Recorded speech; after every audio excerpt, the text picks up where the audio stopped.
Thank you, Madam Chair. And I'm hoping that we can change the tone of the conversation, because this is a really good bill and it helps a lot of people, and this is a really good amendment that makes a bill even better. I'm really pleased to see a lot of the changes that this amendment introduces to the legislation. I think they're really important changes. Indexing of income, as you know, I introduced an amendment last spring to try and achieve a very similar goal to that. I think it's really important. I want to thank the Minister for being so open with information, and also the member from St. Albert. She's been a huge educator for me to learn more about this particular issue, and I really want to acknowledge her contribution, both to me but to the sector at large. It's been really important. I do have a sub-amendment that I'd like to introduce, and yeah.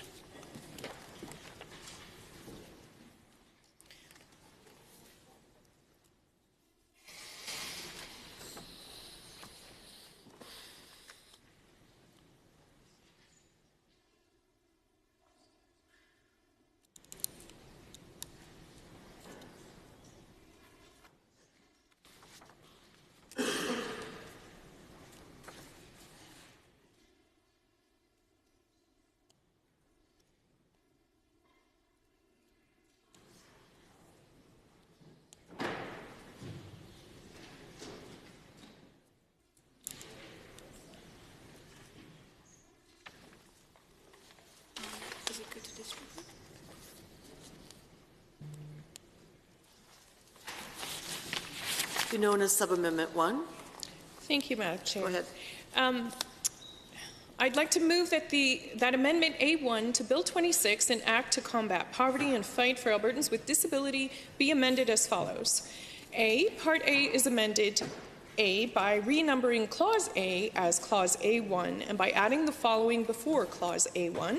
A. In the proposed Section 3, by adding the following after subsection 2, 3. The provision and administration of benefits provided under this section shall be carried out in accordance with a Client Bill of Rights established by the regulations. 4. A Client Bill of Rights established pursuant to subsection 3 shall A. Include a requirement for the provisions of the Bill of Rights to be considered and applied by all persons authorized to administer and make determinations respecting benefits under this section, including eligibility for benefits.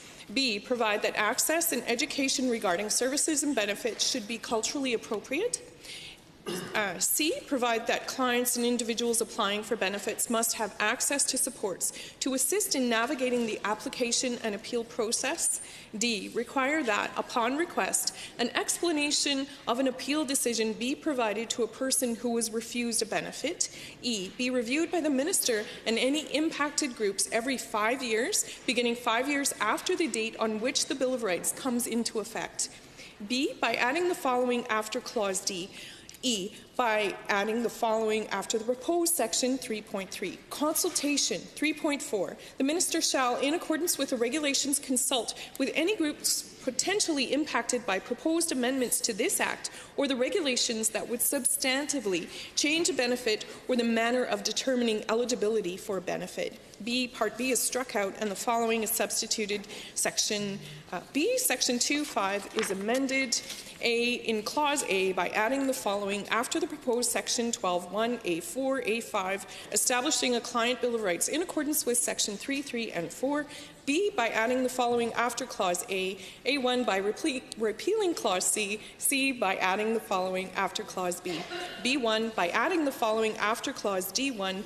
D2 respecting the requirement for consultation under Section 3.4 with groups impacted by any substantive changes to benefits.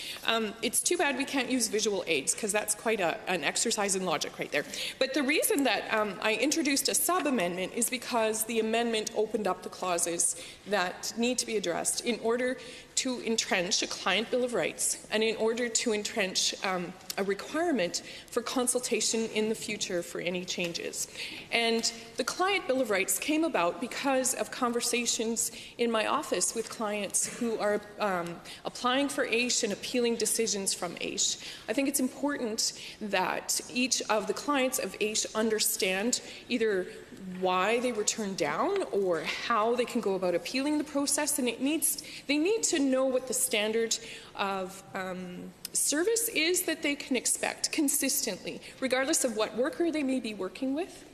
And then the second part of the sub-amendment has to do with consultation. And the reason that I wanted to incorporate that into the bill is because what I hear from the PWD community again and again is nothing about us without us. And this entrenches that into the legislation.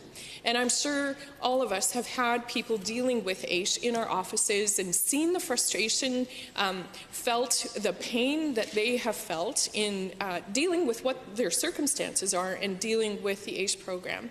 And this sub-amendment, these issues are dealt with in the sub-amendment, I think in a compassionate way. I really believe that this sub-amendment makes the amendment better and the amendment makes the bill better. And for these reasons, I really encourage everybody in the House to support this sub-amendment. Thank you. Honourable Minister of Community and Social Services.